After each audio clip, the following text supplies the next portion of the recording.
सरवा जाम कपारे पे चढ़ जाता और तू सरवा घूमत हवे अब से भी चल घर में भैया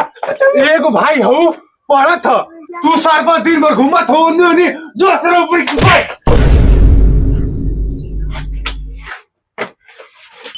बाउलो बैठ के मन से पढ़ा लो अगर फेल भैला लो तो कहाँ दागा मुँह जान लो। अरे भैया तू टेंशन काहे लेत बाड़ा अब की हमार फर्स्ट डिवीजन रखल बा तोर ओलवा खेतवा का लगा हो गइल तो कोर्ट चली तू सराव बहुत बड़ा था बढ़ के अब की तू फेल का तो के तेल लगा के मारो। अरे भैया आप टेंशन मत लो अब की हमके दोनों भाई फर्स्ट डिवीजन आवे के एकरी खातिर काहे ना हमके गान मरवा पड़े। उठिए सरवा ई कोई हिस काम चालू कर देले बड़ा सो। अरे भैया हमार को एक मरवाला की फर्स्ट डिवीजन तो जल्दी आवे। हां तो हम जाती खाना खाए बढ़िया से पढ़ो सो। देखा तो भैया सरवा के अपने पेड़ के सरवा दूध बेचत बा अब उनके पड़े का बार मारो तो बात तो सही कहते है भाई धीरे धीरे बोल लेकिन सरवा दरवाजा पर से खड़ा होके सुनेला। अरे साला भैया तो मानो तो बड़ा लंबा फेंको चल जा अगर फेल हो जाएगा तब रे तू सरवा तो घर में से निकाल दी सुन ना भैया को तो तिल लगा के मारो तिल लगा के इसी भावा हमके कुछ चीज समझ में ना आवत था हम सरवा पेपर दे तो में सरकार के का फायदा रे सरकार के फायदा हमनी की फायदा में सरकार के ना फायदा बा जैसे बोर्ड में घाव लगेला आ डॉक्टर दवाई देला खान जामू में पेट में आ असर घोटोला ना वही तरह हमन का फायदा में सरकारों के फायदा बा। कारे सरवा पढ़तो सो खाली बकचोदिया करतो सो पढ़ो सो नहीं तो गाड़ी में डाल दिन डंडा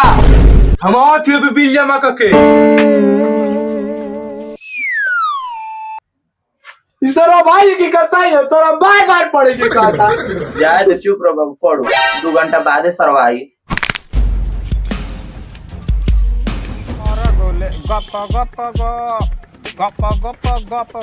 गप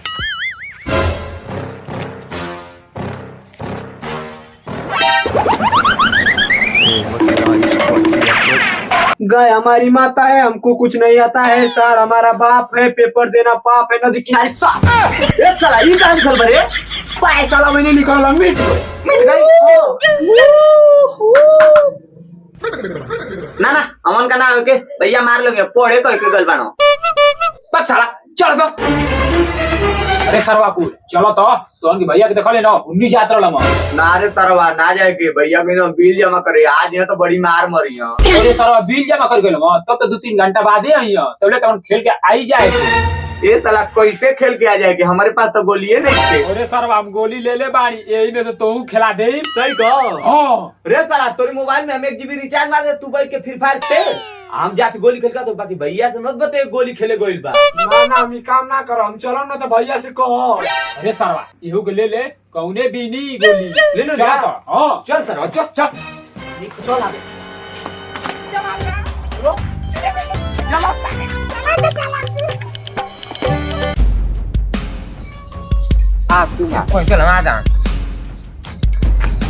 आज गोली खेल के बड़ी मजा आई अरे साला खेलवा चलो मां तोड़दान बा अरे सरवा हमनो खिलाओ तो ना हम तो अनके ना खिलाई साला तो उनको बहुत बड़का गोली आवत अरे सरवा ढेर का गोली ले ले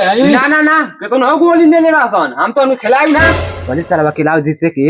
चल ठीक है खिलाओ थे तब खेलबा सन हां बाकी गलिया ना खेलबा सन ना चला गलिया खेलब कहियो को छोड़ देले बानी जा चलो सन तब पीछा बनाबो सन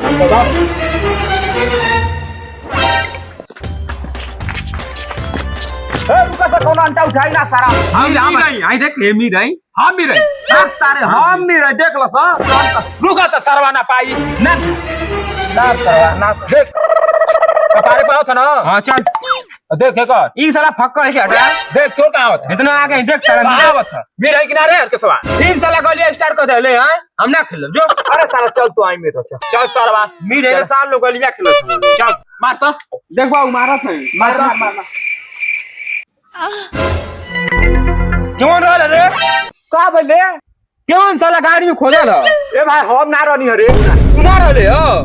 तो साला पक्का ये रहल अब से साल ऐसा गलती काम कइला लो भाई पूरा गोली उठाई और चल जाए घर और फिर लेके मजूजी खेलाई लो चला सन साला खेला सा दे गोली मारी नहीं चल उड़ा ना अरे भाग छोटा अरे भाग को गोली गला थी हो और अब हमार चा और तेरी मां तेरी दो हमार चा अरे भाई गोली ये सरोज का अरे साला सुनो नहीं तो पापा कमा के ही न हो हां पनी तो ना आ कहाँ रहो ना अरे साला बम्बई तो रह ना ना साला ऊ ना पूछो तो ई पूछो तो कहाँ सुतल न हो हमें लगवा तो आ तोर मम्मी रे घराम सुतेली साला तब तो कुछ भइल ना होई अरे बाप रे बाप इस साला कितना गंदा शब्द बोल देला अरे बाप रे बाप ये तो सारा झगड़ा कर रहा साला अरे तो मार देले कर यार साला मार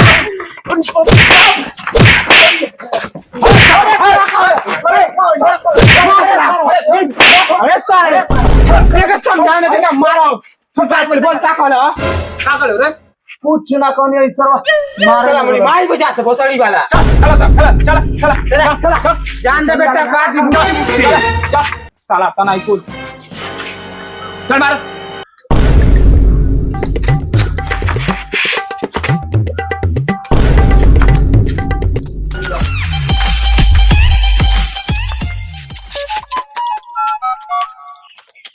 Oh my God!